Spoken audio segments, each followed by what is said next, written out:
श्रद्धामणि देवी मरिबा को पड़िले महाप्रभु स्वप्नारे जाई पहुंची गले श्रद्धामणि देवी कहले श्रद्धामणि तुमे मरिबा को पड़िछ मो दर्शन करिन बोली ए निय दर्शन कर। श्रद्धामणि देवी दी हाथ को जोड़ी कहले हे कोटी ओडियार मौडमणि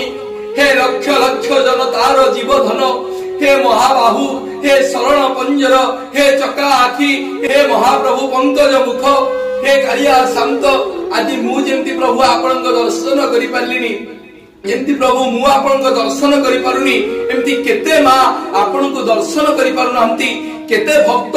आपण को दर्शन करि पारुनांती आपण टिके कृपा करंतु आपण टिके करुणा करंतु आजि थारु आपण को जेमती समस्त दर्शन करिवे ए मालिनी नदी की कोन गोटे व्यवस्था करंतु जे श्रद्धामणि देवी तमे गोटे काम कर आसंता काली तुम राज्य रे डेंगुरा बजाओ जे समस्ते आसंता काली सकाळु सकाळु जाई समुद्र कूलरु बाली आनी श्रद्धारे ए मालिनी नदी रे पकई ए मालिनी नदी की पोती दियंतु एवं सावधान मन रख तुम राजकोषरु जेमती टंकाटिए पैसा खर्च होबो नै जेमाने सेया कले आज्ञा। श्रद्धामणि देवी सकाळु डेंगुरा बाड़ेले समग्र राज्य रे घोषणा हे गला समस्त भक्त माने जे जेमितिका श्रद्धारे जाई समुद्र कूलरु मुठाए मुठाए बाली आनी के टोकेई रे बोही आनिला के गामुछा रे बोही आइला के सगड़ रे बोही आइला आनी परिपूर्ण करदेले मालिनी नदीठू सेई दिन ठारू जगन्नाथ महाप्रभुंकर जो 6टी रथ होउतला सेई दिन ठारू आजि जाए महाप्रभुंकर 3टी रथरे महाप्रभु विराजमान करंती भाई बलभद्र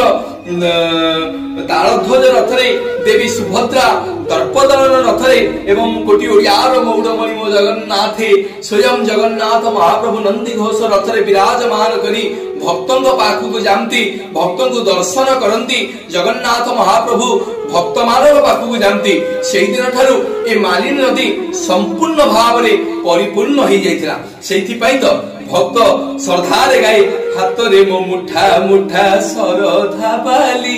ठाकुरे सरधा बाली समग्र भक्त मारे श्रद्धारे से मालिनी नदी की पोती देइथिले बोली ए भक्त ताकू श्रद्धारे कहे सरधा बाली बोली सेई दिन ठारू समग्र उत्कल देश रे समग्र विश्व ब्रह्मांड रे नाम ख्यात हेला सरधा बाली सरधा बाली सरधा बाली सेथि पई भक्त गाए भजन सम्राट भिखारी बड़ गाइथिले हाथ रे मो मुठा मुठा सरधा बाली ठाकुरे सरधा बाली नरेंद्र जल पड़े मखारु झरी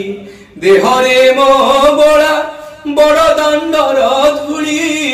देहरे